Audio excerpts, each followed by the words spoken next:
সকলকে জানাই সাদর আমন্ত্রণ। রমজান মুবারক।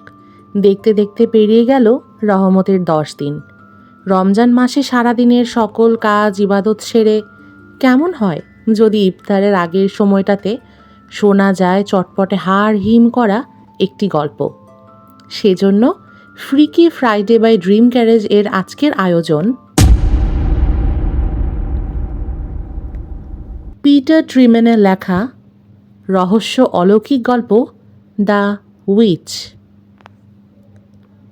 পুরনো কটেজটায় পৌঁছতে পৌঁছতে নেমে এলো সন্ধ্যার অন্ধকার। আমার মতো শহুরে মানুষের জন্য গ্রামে যাতায়াত বরাবরই কঠিন কাজ। আমাকে বলা হয়েছিল কর্ক সিটি চোখে পড়বে, কিন্তু আয়ারল্যান্ডের মাইলগুলো বেশ গোলমেলে। লোকে আইরিশ মাইল বলে ঠাট্টা করে বোধহয় এই জন্যেই। বগেরাগ পর্বতমালার ছায়ায় শুয়ে আছে কটেজটা। এদিকে সারাক্ষণ হু হু করে বাতাস বইছে। ন্যাড়া গুল্ম ছাড়া তেমন কিছুই জন্মায় না।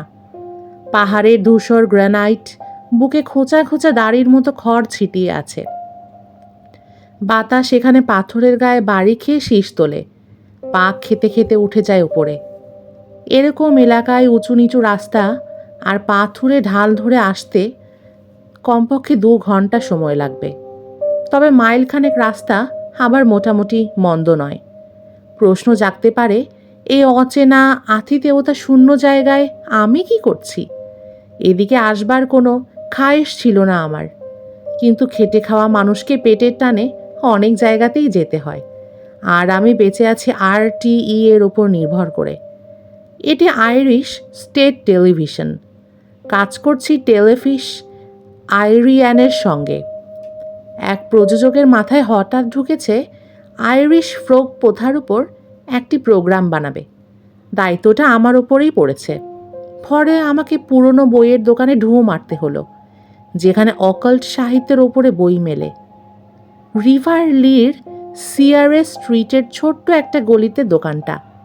এই এলাকার বর্ণনা কর্ক সাহিত্যেও আছে। আর এখানে ট্যুরিস্টদের আনাগোনাও একসময় একদমই কম ছিল না। সেই স্বর্ণযুগ গত হয়েছে অনেক অনেক আগে। এখন এই এলাকায় কারিগরদের বাড়িঘর আর দোকানপাট ছাড়া বিশেষ কিছু নেই। আমাকে বলা হয়েছে মৃতদের সাথে জড়িত কুসংস্কারের বিষয়টি খুঁজে বের করতে। আমি এই বিষয়ে একটা বইয়ের পাতা উল্টাচ্ছি, এমন সময় এক বৃদ্ধা এসে দাঁড়ালো পাশে। উকি দিয়ে দেখার চেষ্টা করলো আমি কি পড়ছি। তুমি আইরিশ প্রথার মৃতদের সাথে কুসংস্কারের সম্পর্কের বিষয়ে বেশ আগ্রহী দেখতে পাচ্ছি, তীক্ষ্ণ ধারালো গলায় বলে উঠল বৃদ্ধা। মুখ তুলে তাকালাম তার দিকে। ছোটোখাটো গড়ন, কাঁধ জোড়া নুয়ে গেছে সামনের দিকে, পরনে লম্বা কালো পোশাক, তার সাথে মেলানো বড় হ্যাট এবং ঘোমটা, ঠিক যেন ভিক্টোরিয়ার নাটক থেকে উঠে আসা কোনো চরিত্র। চেহারা দেখে বয়স অনুমান করা শক্ত, তবে মহিলার পোশাকের ধরনে মনে হয় প্রাচীন মানুষ, অনেক প্রাচীন, যাকে সময় প্রায় ভুলেই গিয়েছে। জি, বিনীত গলায় সায় দিলাম আমি। ইন্টারেস্টিং একটা বিষয়। ওয়েস্ট কর্কে মৃতদের নিয়ে অনেক গল্প আছে, যারা জীবন ফিরে পেয়েছিল। গ্রামে গেলে এদেরকে নিয়ে অবিশ্বাস্য সব গল্প শুনতে পাবে তুমি। সত্যি? মৃদু গলায় প্রশ্ন করলাম। জম্বিদের কথা বলছেন? বিরক্তির ভঙ্গিতে নাক টানল মহিলা। জম্বি? ওটা তো আফ্রিকার ভুডু কুসংস্কার। তুমি আয়ারল্যান্ডে রয়েছো যুবক।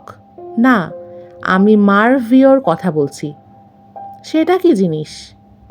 উৎসুক গলায় জানতে চাইলাম আমি। বেঁচে থাকা লাশ, জবাব দিলেন বৃদ্ধা। আয়ারল্যান্ডের গ্রাম্য এলাকায় মারভিওদের নিয়ে অনেক গল্প প্রচলিত আছে। আবার নাক টানল সে। অভ্যাস, বদভ্যাসও বলা যায়। আমি সত্যি কথাই বলছি। এমন সব গল্প আছে শুনলে তোমার ঘাড়ের সমস্ত চুল সর সর করে খাড়া হয়ে যাবে। অবিশ্বাস্য এবং ভয়ঙ্কর সব গল্প। জ্যান্ত কবর দেওয়ার কাহিনী, ট্যাগ ও ক্যাথেনের গল্প। বদমাইশির জন্য একে শাস্তি দেওয়া হয়েছিল। প্রতি রাতে ভয়ঙ্কর এক জিন্দা লাশ বা মারভিও তাকে নির্যাতন করত। লাশটা চাইতো তাকে কবর দেওয়া হোক। সে লোকটাকে গির্জার কবরখানায় নিয়ে যেত। মৃতরা উঠে আসতো কবর থেকে, কিন্তু কেউ লাশটাকে কবর দিতে রাজি হতো না। আরও লাশ আছে যারা ভুতুড়ে হ্রদের সামনে দাঁড়িয়ে পানিতে ডুবে মরা মানুষকে খাওয়ার জন্য অপেক্ষা করে। আরও দারুণ দারুণ সব গল্প শুনতে পাবে ওখান থেকে মাইলখানেক রাস্তা গেলেই। চট করে একটা বুদ্ধি চলে এলো আমার মাথায়। স্থানীয় কাউকে চেনেন আপনি যে এই সব গল্প জানেন? জিজ্ঞেস করলাম আমি একটা টেলিভিশন প্রোগ্রাম নিয়ে কাজ করছি, তাই এমন কারোর সঙ্গে কথা বললে আমার জন্য খুব ভালো হয়। আবার নাক টানল মহিলা। মার্ভিও সম্পর্কে যেন এমন কারোর সঙ্গে কথা বলতে চাইছ? হাসলাম আমি। বৃদ্ধা এমনভাবে কথাটা বলল যেন আমি মৌমাছির চাষ কিভাবে করতে হয় জানার জন্য সেরকম কাউকে খুঁজছি। দ্রুত ওপর নিচে মাথা ঝাঁকিয়ে হ্যাঁ বললাম।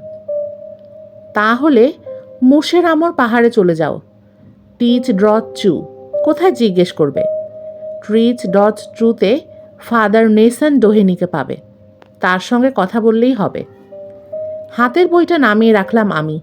হাত বাড়ালাম অ্যাটাশে কেসের দিকে। বের করলাম নোটবুকটা। বৃদ্ধাকে ধন্যবাদ দেওয়ার জন্য ঘুরে দাঁড়াতে একটা ধাক্কা খেলাম। নেই, চলে গেছেন মহিলা। মুহূর্তের মধ্যে যেন হাওয়া হয়ে গিয়েছে। দোকানের মালিক বসে দোতলায়। বৃদ্ধার কথা জিজ্ঞেস করলাম তাকে। বুড়িকে সে দেখেছে কিনা বা চেনে কিনা। ডানে বামে মাথা নাড়িয়ে না বলল সে। আমি এই বিষয়টাকে মন থেকে তাড়িয়ে নিজের কাজে মন দিলাম। বৃদ্ধার বলা নামগুলো লিখে নিলাম নোটবুকে। পুরনো বইয়ের দোকানে এরকম অদ্ভুত মানুষ কতই আসে। তবে বৃদ্ধার সঙ্গে দেখা হয়ে আমার জন্য ভালোই হয়েছে। সারাদিন বই ঘাঁটাঘাঁটির যন্ত্রণা থেকে মুক্তি পাওয়া গিয়েছে। ভালো টেলিভিশন প্রোগ্রামে লোকে মানুষজন গল্প বলে এদের দেখতে চায়। উপস্থাপকের রসহীন একঘেয়ে বক্তৃতা শুনতে চায় না। মুশের আমর বোগেরাক পর্বতের সবচেয়ে বড় চূড়ো। কর্ক শহর থেকে বেশি দূরে নয়। ফোন বুক উল্টে পাল্টে দেখেও ফাদার নেসান ডোহেনি বা টিচ ড্রট চু বলে কোনো নাম তালিকায় চোখে পড়ল না। তবে জায়গাটি যেহেতু কাছে, ভাবলাম 21 মাইল দূরে হলেও মুশের আমর থেকে ঘুরে সেদিন শহরে ফেরা যাবে। বলতে ভুলে গিয়েছি, আমি খুব ভালো মোটর সাইকেল চালাতে জানি। মোটর চালানো আমার শখ। ধর্মযাজক বা পাদ্রির সঙ্গে কথা বলে মাঝরাতের আগে ফিরে আসতে পারবো মনে মনে হিসাব কষলাম। কর্কের সোজা এবং চওড়া একটি রাজপথ ম্যাক্রাম। ওই রাস্তা ধরে এগিয়ে চললাম আমি। তারপর উত্তর দিকে মোড় নিলাম। এদিকে ছোট্ট একটি রাস্তা চলে গিয়েছে বালিনগরী নামক গ্রামে। গ্রামটি দূরে। মুশের আমরের কালো একটি চূড়োয় দাঁড়িয়ে আছে। সহজ যাত্রা। আমি স্থানীয় একটি গ্যারেজে বাইক থামালাম, তেল ভরলাম। গ্যারেজের লোকটিকে জিজ্ঞেস করলাম, টিচ ড্রট চু এটা কোন দিকে? অদ্ভুত দৃষ্টিতে আমার দিক তাকালো সে, যেন খুব একটা গোপন কোনো ব্যাপারে জানতে চেয়েছি তার কাছে। কেন এসেছো তা জানি। এই ধরনের একটা হাসি ফুটলো তার চেহারায়। তারপর বলে দিল কিভাবে পৌঁছতে হবে গন্তব্যে। এরপরে শুরু হলো আমার আসল যাত্রা। ঘণ্টাখানেক লাগলো লোকজনকে জিজ্ঞেস করে গন্তব্যে পৌঁছাতে। লজ্জা লাগলেও স্বীকার করছি, আমার আইরিশ উচ্চারণ বিশেষ সুবিধের নয়। যে দেশের মানুষ দ্বিভাষী ভাষী এবং ইংলিশ যেখানে আইরিশের চেয়ে বেশি বলা হয়, সেখানে দ্বিতীয় ভাষাটা কেউ কম জানলেও তেমন কিছু আসে যায় না। যাই হোক, আমি জানলাম টিচ মানে আইরিশ ভাষায় বাড়ি। যদিও পুরো অর্থটা এ থেকে পরিষ্কার হলো না, তবে বহু কষ্টে কটেজটা খুঁজে পাওয়ার পর ওটাকে ঠিক বাড়ি বলা যাবে কিনা সন্দেহ হলো আমার। ওটা পাহাড়ের ঠোঁটের সামনে ঠেলে বেরিয়ে আসা গুহার ধারে দাঁড়িয়ে আছে। চারিদিকে গাছপালা আর ঝোপঝাড়ের অন্ধকারে সারি বেড়ার মতো সৃষ্টি করেছে প্রাচীন, স্যাঁতস্যাঁতে এবং বিষণ্ণ লাগলো কুটিরটাকে। ওটাকে যখন খুঁজে পেলাম ততক্ষণে করেছে। মোটর বাইক দাঁড় করালাম আমি। আঁকাবাঁকা একটা রাস্তা ধরে এগোলাম। রাস্তার ধারে গজিয়ে ওঠা পিরাকানটা ঝোপের ধারালো কাটার খোঁচা লাগলো আমার হাতে। জ্যাকেট টেনে ধরতে চাইল। অবশেষে সরু চৌখাটের দরজার সামনে গিয়ে দাঁড়ালাম। চলটা ওঠা, রং উঠে যাওয়া কপাটে আঙুলের গাঁট দিয়ে টোকা দিতেই ঘর থেকে বাঁশির মতো তীক্ষ্ণ একটা গলা ভেসে উঠল। ভেতরে যেতে বলছে আমাকে। উঁচু পিঠওয়ালা চেহারে বসা রোগা পাতলা মানুষটি ফাদার নেসান ডাহনি হবেন অনুমান করলাম। ঘাসের চামড়ার অগ্নিকুণ্ড তার সামনে শিখাহীন জ্বলছে। মানুষটার মাথার সবগুলো চুল পাকা, বর্ণহীন চোখগুলো বিষণ্ণ, তাতে প্রাণচঞ্চল্য অনুপস্থিত।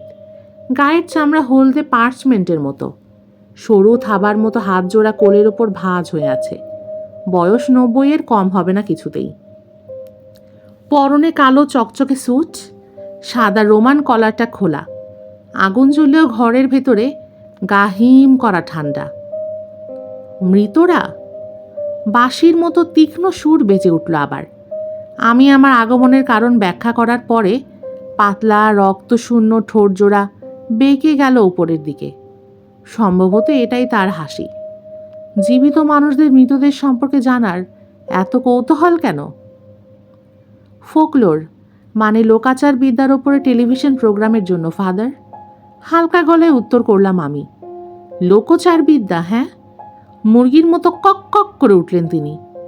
মৃতদের এখন ফোকলোরের মধ্যে ঢোকানো হচ্ছে?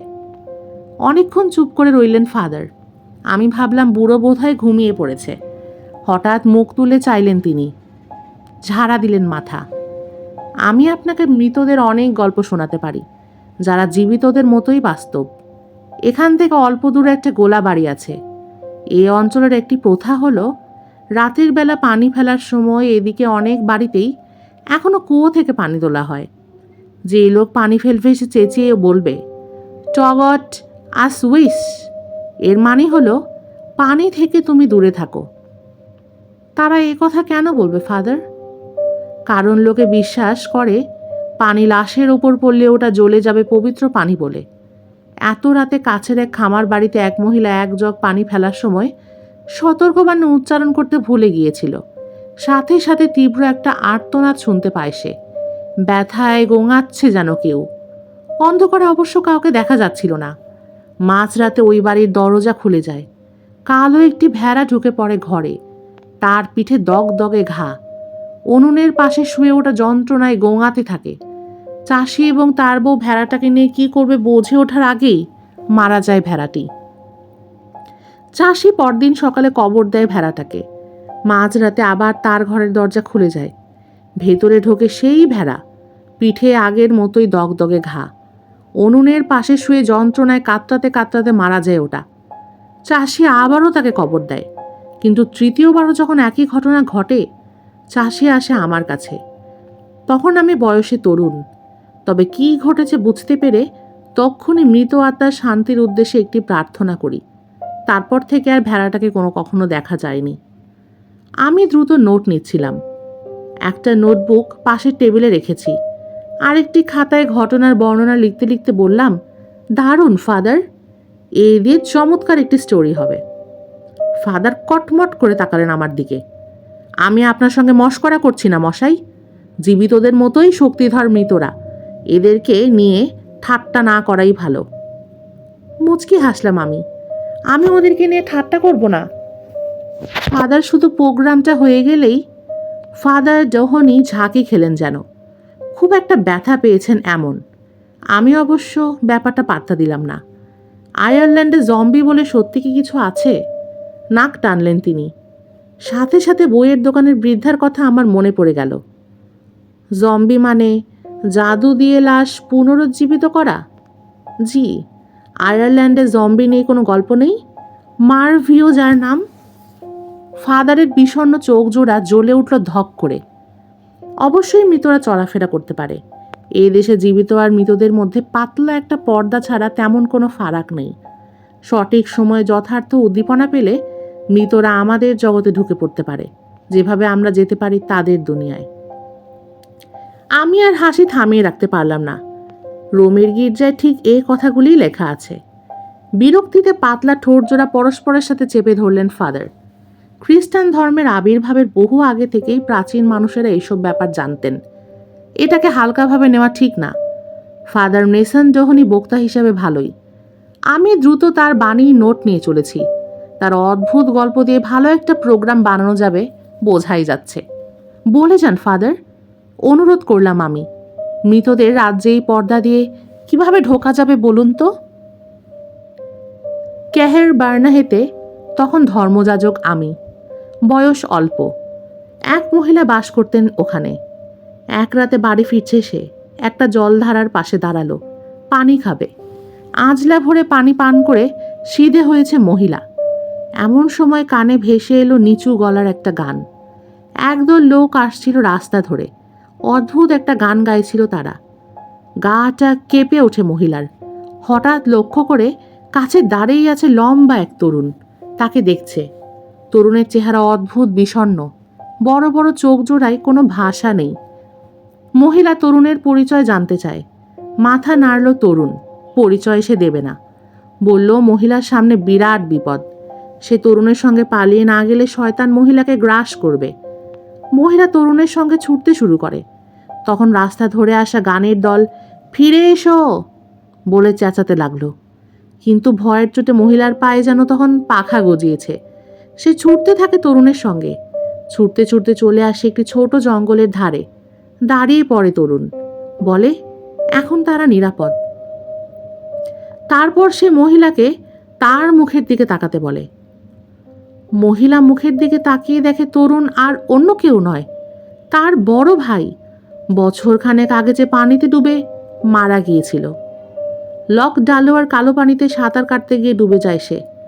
তার লাশের আর খোঁজ মেলেনি। তখন মহিলা কি করল? তার মনে হলো শয়তান তার আশেপাশেই রয়েছে। আমার কাছে ছুটে এলো সে, স্বীকার করল সব। কনফেশনের সময় ভয়ে কাঁপছিল মহিলা। তারপরই মারা যায় সে। ভয়ঙ্কর গল্প, বললাম আমি। এ ঘটনাও মহা উৎসাহের সঙ্গে টুকে নিয়েছি নোটবুকে। মৃতদের গল্প এ দেশের আনাচে কানাচে ছড়িয়ে ছিটিয়ে রয়েছে, বললেন বৃদ্ধ প্রিস্ট। ঘরের কোণে দেওয়ালে ঝোলানো পুরানো ঘড়ির ঢং ঢং শব্দে সচকিত হয়ে উঠলাম। সর্বনাশ, 10টা বেজে গিয়েছে। কিন্তু ফাদার এমন সব চমৎকার গল্প শোনাচ্ছেন যে উঠতে ইচ্ছে করছে না। মারভিওর ব্যাপারটা কি ফাদার? জিজ্ঞেস করলাম আমি। এদেরকে জম্বির চেয়েও ভুতুরে মনে হলো। এরা কি রিঅ্যানিমেটেড লাশ? পাদ্রির চেহারা অভিব্যক্তির কোনো পরিবর্তন ঘটল না। ভূত হোক আর জম্বি, মৃত মৃতই, সে যে আকারেই তারা ফিরে আসুক না কেন। কিন্তু রিঅ্যানিমেটেড মানে পুনরুজ্জীবিত লাশ, বললাম আমি। এদের ব্যাপারটা কি? কথা যদি বলি বলতেই হবে। বৃদ্ধ প্রিস্ট কথার অর্ধেকটা যেন নিজেকেই শোনালেন, বাকিটুকু আমাকে উদ্দেশ্য করে বললেন। বলবো কি? ভাবলাম প্রশ্নটা আমাকেই করা হয়েছে, তাই হ্যাঁ সূচক মাথা দোলালাম।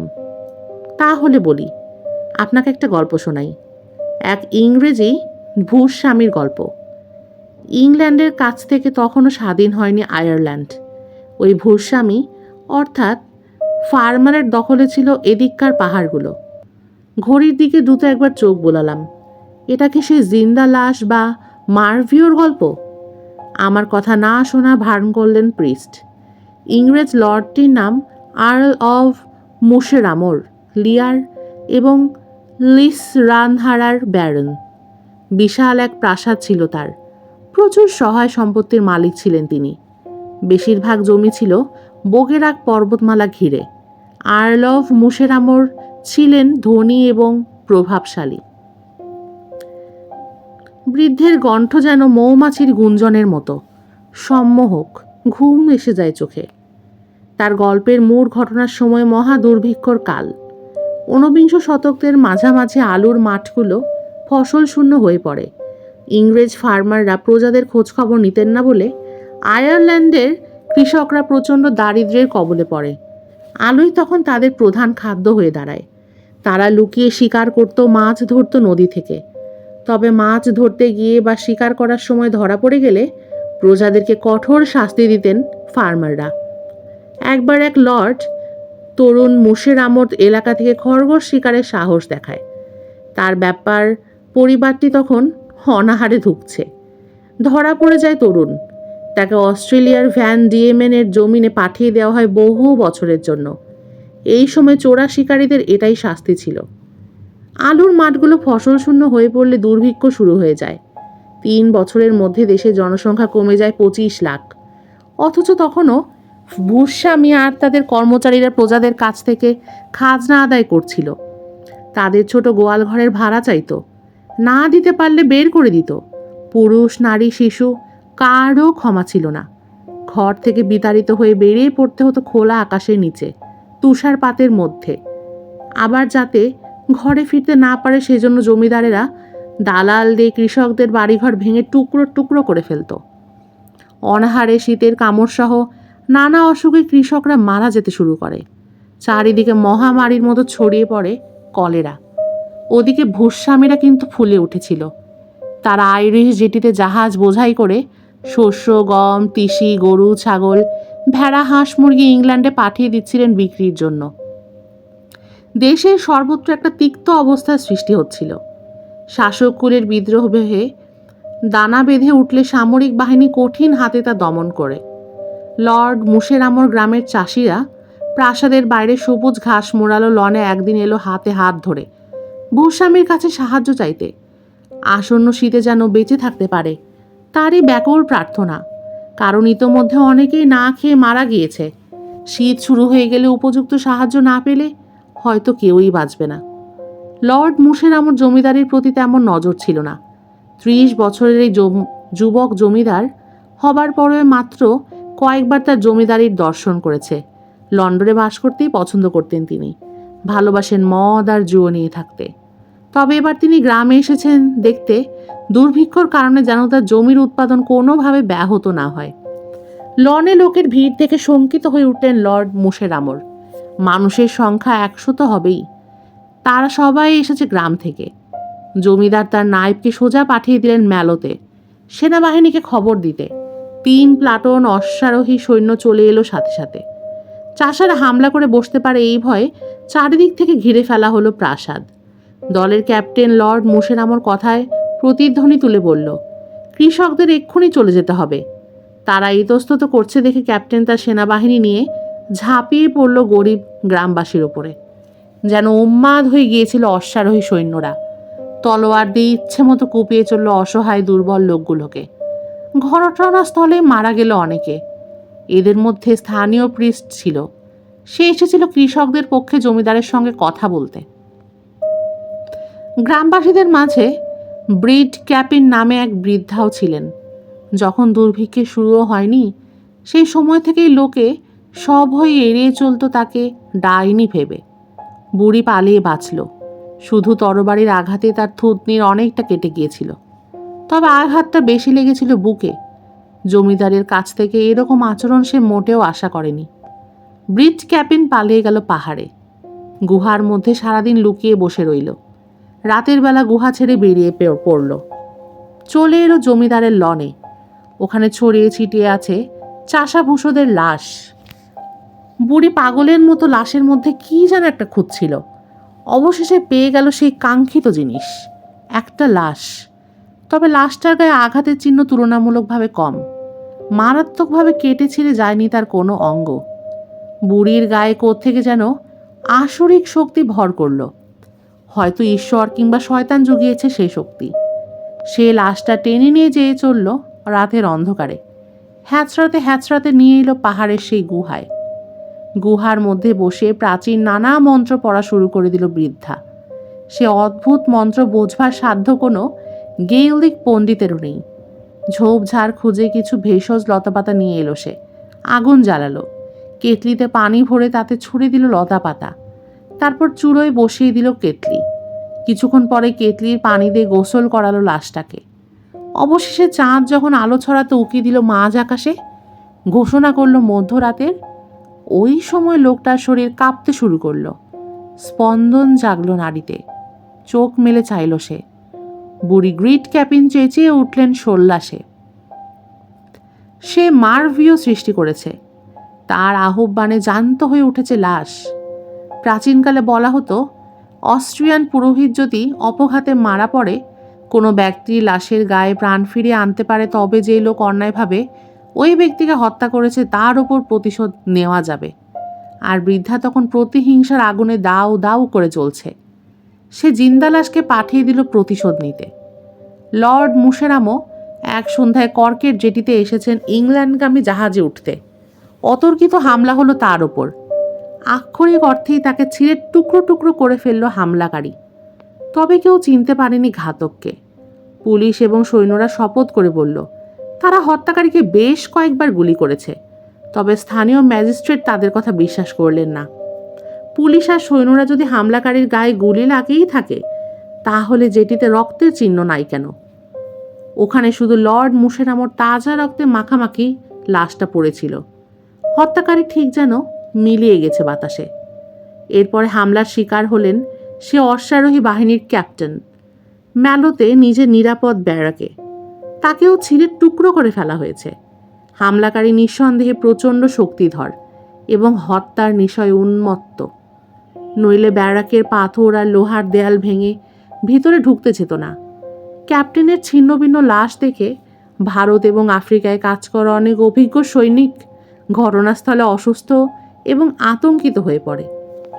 এই ঘটনার কয়েকদিন পরে লর্ড মুশেরামর নায়েব মেজর ফারান তার বিশাল 2 হাউন্ড নিয়ে সন্ধ্যাবেলায় হাঁটাহাঁটি করতে বেরোয়। ফ্যারন দীর্ঘদেহী গাট্টাগোট্টা, পৃথিবীর কোনো কিছুতেই তার ভয় নেই। সঙ্গে একজোড়া পিস্তল সবসময়ই থাকে। আর শিকারী কুকুর দুটো শুধু সঙ্গ দেওয়ার জন্য মনিবের সঙ্গে থাকে না, হুকুম পাওয়া মাত্র চোখের পলকে যে কাউকে ছিন্ন ভিন্ন করে ফেলতে তারা ওস্তাদ। মেজর ফারানকে মুশেরামর কৃষক সম্প্রদায় সবচেয়ে বেশি ঘৃণা করত। আর কথাটা জানতো বলেই সে জমিদারিতে টহল দেওয়ার নাম করে ভয় ছড়াতে পছন্দ করত। যদিও কারো অতর্কিত হামলার অসহায় শিকার হতে চায় না বলে সতর্কতা অবলম্বন করে চলত মেজর ফারান। কিন্তু পিস্তল বা হাউন্ড কেউই তাকে বাঁচাতে পারল না সেই সন্ধ্যায়। 3 দিন বাদে মেজর ফ্যারানের রক্তাক্ত ছিন্ন ভিন্ন লাশ পাওয়া গেল রাস্তার ধারে। ডাক্তার স্বীকার করলেন তিনি টুকরো হয়ে যাওয়া হাউন্ডগুলোর মাংস থেকে ফ্যারানের লাশের শত টুকরো মাংস আলাদা করতে পারেননি। বুঝতেই পারেনি কোনটা কুকুর কোনটা মানুষ। এই সমস্ত ঘটনা যখন ঘটে চলেছে, ওই বুড়ি ব্রিট ক্যাপিন পাহাড়ের ধারে তার গুহার আস্তানায় অসন্তোষে গোঙাচ্ছে। মুশেরামর জমিদারিতে যাদেরকে নিষ্ঠুরভাবে হত্যা করা হয়েছে, সে হত্যাকারীদের ভয়ঙ্কর পরিণতি ঘটিয়েও সে সন্তুষ্ট হয়ে উঠতে পারছিল না। বৃদ্ধা প্রতিজ্ঞা করেছিল তার আত্মীয় এবং গ্রামের স্বজনদেরকে কেড়ে নেওয়ার অপরাধে সে মুশেরামর পরিবারের কাউকে ছাড়বে না। প্রত্যেককে এজন্য মাসুল দিতে হবে। প্রতিশোধের নেশায় পাগল হয়ে গিয়েছিল সে, আর প্রতিশোধ নেওয়ার অস্ত্র হিসাবে ব্যবহার করত মারভিওকে। শোনা যায় বছরের পর বছর ব্রিট ক্যাপিন রাত্রের বেলা বোগেরাক পর্বতমালা গ্রাম চষে বেরিয়েছে প্রতিহিংসায়। সঙ্গে ছিল সেই জম্বি। হঠাৎ করেই চুপ হয়ে গেলেন ফাদার ডোহনি। আমি হাঁ করে তার গল্প শুনছিলাম, আসনের একেবারে কিনারে বসে। দারুণ গল্প ফাদার, অবশেষে বিড়বিড় করে বললাম আমি, গল্পের সমাপ্তি ঘটেছে বুঝতে পেরে। লর্ড মুশেরামর বলে সত্যি কি কেউ ছিলেন? জবাব দিলেন না বৃদ্ধ। এক দৃষ্টিতে তাকিয়ে আছেন ধুমায়িত ঘাসের চাপড়ার দিকে। আমি মৃদু কেঁপে উঠলাম শীতে। চাপড়োটা খামোখাই জ্বলছে, ঘরের ঠান্ডা এক রত্তি দূর করতে পারেনি সেটা। আপনি কি করকে আমাদের স্টুডিওতে একবার আসবেন? অনুরোধ করলাম আমি। মারভিও বা জম্বির ব্যাপারে টিভির প্রোগ্রামে কিছু বলতেন, বিনিময়ে কিছু সম্মানে অবশ্যই পাবেন। হঠাৎ দমকা একটা ঠান্ডা হাওয়া লাগাতে পেছনে ফিরে চাইলাম। কটেজের দরজা খোলা। বুঝলাম না কটেজের দরজাটা খুলেছে কে।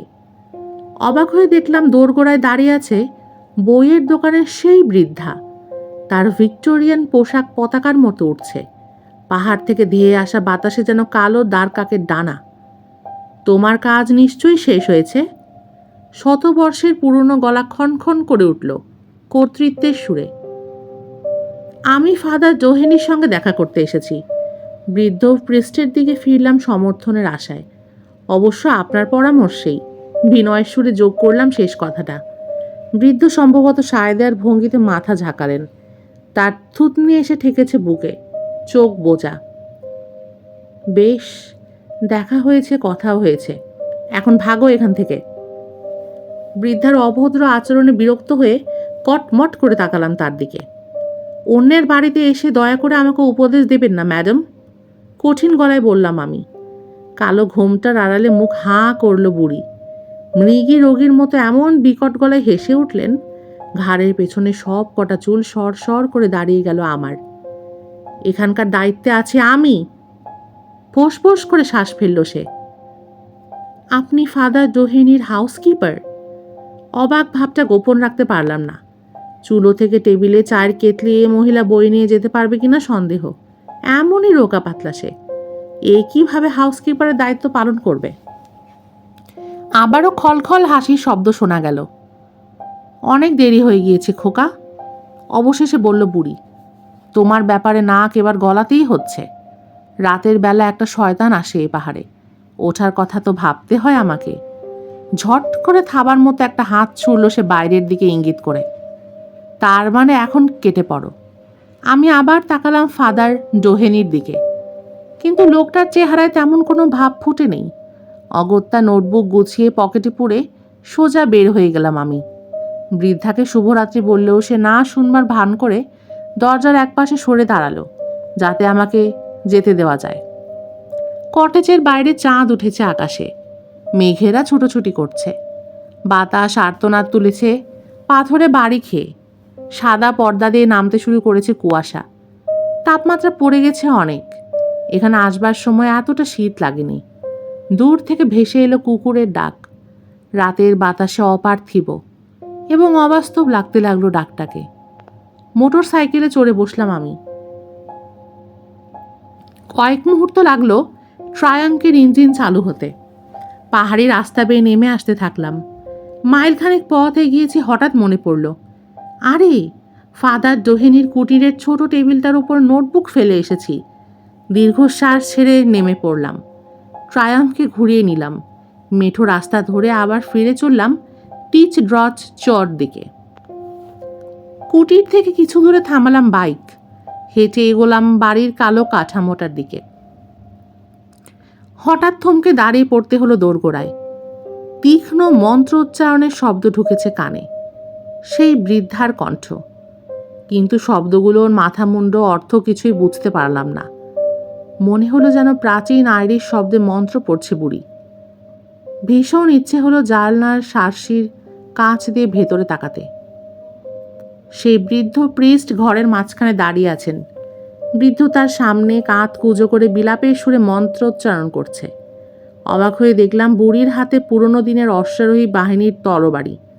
ফলাটা বাঁকা, তীক্ষ্ণ খনখনে কণ্ঠে তার মন্ত্র পড়া। যেভাবে তরবারিটা ধরে রেখেছে হাতে, সব কিছুর মধ্যে কেমন অদ্ভুত এবং অশুভ একটা ব্যাপার আছে বলে মনে হলো। আচমকা থেমে গেল সে। মনে করো ডোহেনি, হুকুম করল বৃদ্ধ। আড়ষ্ট ভঙ্গিতে দাঁড়িয়ে আছে বুড়ো প্রিস্ট। বর্ণহীন চোখ জোড়ার বিস্ফারিত দৃষ্টি বুড়ির ওপরে। তোমাকে মনে করতেই হবে ওরা এই করেছিল।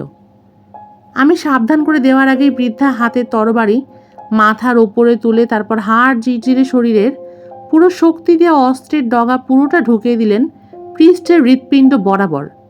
সম্পূর্ণ ফলাটা পর পর করে ঢুকে গেল বৃদ্ধের বুকে। পিঠ ঠেলে বেরিয়ে এলো। আশ্চর্য, তারপরও তিনি স্থির দাঁড়িয়ে রইলেন। মুখ হাঁ হয়ে গেল আমার। ভয় আর বিস্ময় মুখের কথা যেন হারিয়ে গেল। তবে আরো ভয়ানক ঘটনা দেখবার বাকি ছিল তখনও। বৃদ্ধা ছেড়ে দিলেন তরবারি, সরে দাঁড়ালো প্রিস্টের কাছ থেকে। মনে করো রহনি। বৃদ্ধের থাবার মতো হাত চেপে ধরল তরবারির হাতল। প্রচণ্ড টানে ফলাটা বের করে আনলো সে শরীরের ভেতর থেকে। ফলাটা ঝলমল করছে আগুনের আলোয়। এক ফোঁটা রক্তের চিহ্ন নেই ওতে। আমি জানালার ধারে দাঁড়িয়ে জমে গেলাম আতঙ্কে। যা দেখছি বিশ্বাস করতে পারছি না। এ তো অসম্ভব। বুড়ি পৃষ্ঠের শরীরে ধারালো তরবারি ঢুকিয়ে দিল, অথচ বুড়ো চোখের পাতা কাঁপল না পর্যন্ত। পৃষ্ঠ ওটা শরীরের ভেতর থেকে টেনে বের করে আনলেন। শরীরে কোনো ক্ষতের চিহ্নও নেই। ভেতর থেকে চিৎকার ভেসে উঠল, মনে করো রহনি। আমি ভয়ার্ত একটা আর্তনাদ করেই ঘুরে দাঁড়ালাম। ছুটলাম বাইক লক্ষ্য করে। আতঙ্কে অবশ হয়ে গিয়েছে শরীর। মনে হলো পা যেন আর চলছে না। মোটর স্টার্ট দিচ্ছি, ঠিকভাবে স্টার্টও হচ্ছে না। বুড়ির চিৎকার শুনতে পেলাম। রাস্তায় কার যেন ছায়া পড়েছে, আসছে এদিকে। ঘাড়ের কাছে বিকট কণ্ঠ নিয়ে ঝাপটা মারল বাতাস। এমন সময় গর্জন ছেড়ে চালু হয়ে গেল বাইক। ঝড়ের বেগে ছুটলাম আমি। রাস্তাটা আঁকা বাঁকা এবং এবড়ো খেবড়ো। পিচ্ছিল কাদায় তেমন গতি তুলতে পারছিলাম না। আমি যেন বাইক রেস করছি। ঝাঁকি খেয়ে লাফিয়ে পার হচ্ছি খানাখন্দ। বেলিনগিরি নামে একটা গ্রাম আছে কাছে, ছুটেছি ওই দিকেই। জীবনেও এত জোরে বাইক চালাইনি, যেন কয়েকশো পিশাচ তাড়া করেছে আমাকে। সবে স্বস্তির নিঃশ্বাস ফেলেছি, চোখে পড়ল পাহাড়ি তীব্র খরস্রোতা একটা নদীর উপর পিঠ কুঁজো একটা ছোট সেতু। গ্রানাইট পাথরের সেতুটা চওড়ায় এত কম যে পাশাপাশি 3জন মানুষও হেঁটে আসতে পারবে না। সেতুর ওপর উঠে পড়ব কিনা ভাবছি, এমন সময় বাইকের সামনের আলোয় দেখলাম সেতুর মাঝখানে দাঁড়িয়ে আছে সেই বৃদ্ধ প্রিস্ট, যেন অপেক্ষা করছে আমার জন্য। ভয়ের চোটে বাইকের হ্যান্ডেলবার চেপে ধরলাম, মোচড় দিলাম জোরে। সেতুতে উঠবার বদলে অগভীর স্রোত পার হবার ঝুঁকি নেওয়াটা নিরাপদ ঠেকল আমার কাছে। বাইকের সামনে চাকা বাড়ি খেলো পাথরের গায়ে। পর মুহূর্তে ছিটকে পড়লাম আমি, দরাম করে আছড়ে পড়লাম কর্দমাক্ত নদীর তীরে। ব্যথায় ফুসফুসের সমস্ত শ্বাস বেরিয়ে গেল আমার, জ্ঞান হারিয়ে ফেললাম। বোধহয় কয়েক মুহূর্ত জ্ঞান ছিল না আমার। চেতনা ফিরে পেলাম বমি বমি একটা ভাব নিয়ে। চোখ পিটপিট করে তাকালাম। আমার মুখের কাছ থেকে ফুটখানেক দূরে দাঁড়িয়ে আছে প্রিস্ট। বর্ণহীন চোখজোড়া যেন কটমট করে তাকিয়ে আছে আমার দিকেই। ফোঁস ফোঁস দুর্গন্ধময় নিঃশ্বাস ফেলছে সে। তাকে ঘিরে আছে যেন মৃত্যুর বিকট গন্ধ। আমার দিকে ঝুঁকল সে, লম্বা নখওয়ালা হাত জোড়া বাড়িয়ে দিল, শক্তিশালী থাবায় চেপে ধরল গলা। থামো রোহণী। বৃদ্ধার ক্ষণক্ষণে সেই কণ্ঠ। পৃষ্ঠের কাঁধের ওপর দিয়ে এক ঝলক দেখতে পেলাম তাকে। ঘোমটা নেই, ঘোমটা ছাড়া নরকঙ্কালের মতো ভয়ঙ্কর লাগছে তার মুখ। গাল থেকে কপাল পর্যন্ত একটা লম্বা ক্ষত। তাকিয়ে আছে বিজয় উল্লাস চোখে নিয়ে। গলায় চাপ কমলো একটু। ও ওদের কেউ নয় রোহিণী, ওকে ছেড়ে দাও। আমরা যা করেছি তা সবই ও দেখেছে, সবই ওর মনে থাকবে, সবাইকে ও জানিয়েও দিবে। আর সেটাই আমি চাই। ওকে ছেড়ে দাও, চলে যাক ও। অবিশ্বাস্য শক্তিধর প্রিস্ট আমাকে এমন জোরে ধরে ঝাঁকি মারল যেন আমি একটা ভাঙা পুতুল। ছেড়ে দাও ওকে। আবার আদেশ এলো। এরপর আমার আর কিছুই মনে নেই। কতক্ষণ অজ্ঞান ছিলাম জানি না। চেতনা ফিরে পেয়ে দেখি কেউ নেই ওখানে। আমার ফুলে ওটা কপালে আলতো করে হাত বুলালাম। টলতে টলতে সিধে হলাম। প্রথমে 2-1 মুহূর্ত মনে করতে পারিনি পাহাড়ি নদীর ধারে চিৎ করে পড়েছিলাম কেন। পরে মনে পড়ে গেল সব। চারিদিকে চোখ বোলালাম। বৃদ্ধ প্রিস্ট বা বৃদ্ধ মহিলার কোনো চিহ্ন নেই। পাহাড় আধারে ঢাকা, শুধু গাছের পাতায় সরসর আর পাহাড় থেকে ছুটে আসা বাতাসের শব্দ ছাড়া আর কোনো শব্দ নেই। শক্তি ফিরে পেতে কয়েক মুহূর্ত দাঁড়িয়ে পড়লাম। তারপর আমার ট্রায়াম্ফ বাইকটিকে চোখে পড়ল। জলের মধ্যে দাঁড়িয়ে আছে। ওটাকে তুলতে গিয়ে দেখি চাকার অনেকগুলো স্পোক ছুটে গিয়েছে। স্টার্ট দিলেও কাজ হবে না। তবুও স্টার্ট দেওয়ার চেষ্টা করলাম। দুর্বল ফুট করে একটা শব্দ করে নীরব হয়ে গেল ওটা। ইঞ্জিনে পানি ঢুকে গিয়েছে। এ আর চলবে না। বাইকটিকে নদীর তীরে তুলে নিয়ে এলাম। তারপর এগোলাম সেতুর দিকে। বালিনাগরিতে হেঁটে যাওয়া ছাড়া উপায় নেই। আমার মাথা দপদপ করছে ব্যথায়। চিন্তাগুলো কেমন যেন তালগোল পাকিয়ে যাচ্ছে। আমি যা যা দেখেছি তা কি সত্যি? কেউ কি এমন ভয়ঙ্কর হতে পারে, নাকি সবই ছিল আমার মনের ভুল? ঝাড়া 3 ঘন্টা মেঠো পথ দিয়ে হাঁটবার পরে সভ্যতার চিহ্ন মিলল। গ্যারেজের আবছা কাঠামোটাতে ফুটে উঠল অন্ধকার ভেদ করে। এখান থেকে পেট্রোল নিয়েছিলাম আমি। টলতে টলতে এগিয়ে গেলাম ওটার দিকে। শীতে হি হি করে কাঁপছি। দরজায় কড়া নাড়লাম। কয়েক মুহূর্ত পরে গ্যারেজের সামনে ঘরের জানালা খোলার শব্দ পেলাম। ভেসে এলো আলোক রেখা, সেই সাথে মানুষের গলা। কে ওখানে? আমার মোটর বাইক নষ্ট হয়ে গিয়েছে। আমি খুব বিপদের মধ্যে আছি। চেঁচিয়ে উঠলাম আমি। এখানে কোনো ট্যাক্সি মিলবে কিংবা রাতে থাকার কোনো আশ্রয়? এখন রাত 3টা বাজে, সেই খেয়াল আছে? কঠিন গলায় বলল লোকটি।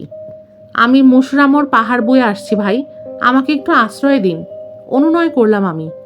সজোরে জানালা বন্ধ হওয়ার শব্দ শুনতে পেলাম। আশা নিয়ে দাঁড়িয়ে আছি। অবশেষে নিচের জানালায় আলো দেখা গেল। তারপর খুলে গেল দরজা। ভেতরে আসুন, বলল পুরুষ কণ্ঠ। ঘরে ঢুকলাম। তীব্র ঠান্ডা আর কিছুক্ষণ আগের ঘটে যাওয়া ঘটনা আমাকে বিপর্যস্ত করে তুলেছে। আমার ওপরে লণ্ঠনের আলো ফেলল লোকটি। চিনে ফেলল। আরে, আপনি না আজ সন্ধ্যায় টিচ ড্রচ চোলের ঠিকানা জানতে চেয়েছিলেন আমার কাছে? মাথা ঝাঁকালাম। এই লোকই সন্ধ্যাবেলায় আমাকে পেট্রোল দিয়েছে। তার ওভারওয়ালের ওপর নাম লেখা ছিল ম্যানুস। ঠিক বলেছেন, আমার মোটর বাইক নষ্ট হয়ে গিয়েছে। একটা বাইক দরকার, একটা ক্যাব অন্তত দরকার। হতপতি ভঙ্গিতে ডানে বামে মাথা নাড়ল সে। আপনাকে খুবই পরিশ্রান্ত লাগছে। কাবার্ড থেকে এক বোতল জেমিসন আর একটা গ্লাস নিয়ে এলো সে। এটা খেলে একটু চাঙ্গা হয়ে উঠবেন। হুইস্কি ঢেলে গ্লাসটা আমার হাতে ধরিয়ে দিল। এত রাতে ট্রিচ ড্রাচ লুতে কি করছিলেন আপনি? ভূতের ওঝা নাকি? জবাবের অপেক্ষা না করে সে বলতে লাগলো, আমি ম্যাকরুমে ফোন করে দিচ্ছি, ট্যাক্সি চলে আসবে। কোথায় যাবেন? কর্ক সিটিতে। বাইক নষ্ট হয়েছে কোথায়? পাহাড়ের ধারে একটা নদী আছে, নদীর ওপর সেতুর কাছে। জায়গাটা আমি চিনি। কাল সকালে আপনার বাইক নিয়ে আসবো। আপনার যোগাযোগের নাম্বারটা দিন। বাইকের কি ক্ষতি হয়েছে ফোনে জানিয়ে দেব। আমি মাথা দোলালাম। হুইস্কি গ্লাসে চুমুক দিতে দিতে ভুরু কুচকে তাকিয়ে রইলাম তার দিকে। আমি ভূতের ওঝা কিনা জিজ্ঞেস করলেন কেন? আপনি যে ট্রিচ ড্রাচ লুর খবর জানতে চাইলেন। স্থানীয়রা ওই নামেই ডাকে বাড়িটিকে। বাড়িটির পৈশাচিক কুখ্যাতি রয়েছে। অনেকেই বলে ওটা ভুতুরে বাড়ি। দুর্ভিক্ষ সময় যে কটা কটেজ ছিল, ওইটা তার একটা। অবিশ্বাসে মাথা নাড়লাম আমি। চুমুক দিলাম উইস্কিতে। ঠান্ডা শরীরে তরল আগুনটা যেন উষ্ণতা জাগাচ্ছে। আমি ফাদার নেসান ডোহেনিকে খুঁজতে গিয়েছিলাম, ব্যাখ্যা করলাম। অবাক চোখে তাকালো লোকটি আমার দিকে। তারপর হেসে উঠল চাপা গলায়। তাহলে আমি ঠিকই ধরেছি বলুন?